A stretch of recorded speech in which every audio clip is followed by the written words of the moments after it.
ఒకప్పటి నిజాం ఏలుబడిలో జాగీర్దార్ వ్యవస్థకు నిదర్శనంగా ఉండే ఆనవాళ్లలో ఇళ్ల నిర్మాణం కూడా అంతర్భాగమే. ఆదిలాబాద్ జిల్లా గుడిహత్నూర్ మండలం కొలారికి చెందిన గజానన్ పటేల్ కు చెందిన ఇల్లు అదే కోవలోకి వస్తోంది. గజానన్ ముత్తాత బాబారావు పటేల్ 150 ఏళ్ల కిందట నిర్మించిన ఈ ఇల్లు స్థానికంగా మహాడీగా ప్రాచుర్యంలో ఉంది. ప్రస్తుతం మనం డ్యూప్లెక్స్ గా పేర్కొనే ఇళ్లను అప్పట్లో మరాఠీ భాషలో మహాడీ అని పిలిచేవారు. దీని నిర్మాణానికి నల్లటి పొడుగాటి రాళ్లు, సున్నం, శుద్ధమట్టినే వినియోగించారు.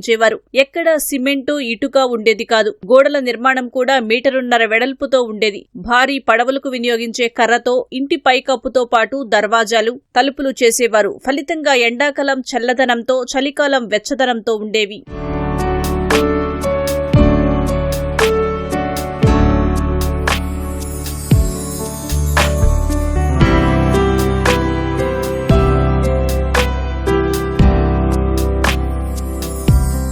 ఇంటి నిర్మాణంలో అన్నిటికంటే కీలకమైనది ప్రధాన ద్వారానికి వినియోగించే గడియ. ఇప్పుడు మనం పేర్కొనే గొళ్ళెమన్నమాట. ప్రధాన ద్వారానికి ఆనుకుని ఉండే గోడ మధ్యలో 10 అడుగుల బలమైన తెల్ల మద్దికరను ఉంచి నిర్మాణం చేశారు. తలుపులు మూశాక ఆ గడియను కుడి నుంచి ఇదిగో ఇలా ఎడమ వైపు లాగి రంధ్రంలో ఉంచేవారు. బయట నుంచి ఎంతమంది నెట్టినా తలుపు తెరుచుకునేవి కావు. గోడను కూల్చివేస్తే తప్ప ఆ గడియను బయటకు తీయటానికి వీలు కాదు. 150 ఏళ్ల వారసత్వ సంపదగా ఇల్లు గుర్తింపు తెస్తుందంటారు 4వ తరం యజమాని గజానన్ పటేల్. ఈ బిల్డింగ్ రజాకార్ పీరియడ్ కన్నా ముందే కట్టిండు.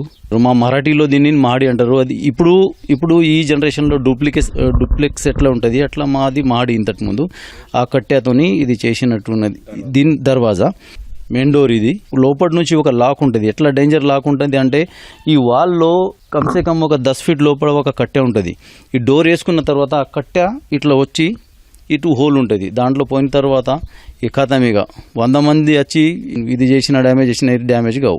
దీనివల్ల మాకు చాలా మంచి గుర్తింపు ఉన్నది. బాబారావు పటేల్ అంటే చాలా పెద్ద మనిషి. ఇది వారసత్వ సంపద మాది. ఈ ఇల్లు అంటే ఒక గుడే. 150 ఏళ్ల కిందట నిర్మించిన మహాడీ నాటి ఇంజనీర్ల పనితనాన్ని వెల్లడిస్తుంది. నేటికి వారసత్వ సంపదకు చిరునామాగా నిలుస్తోంది.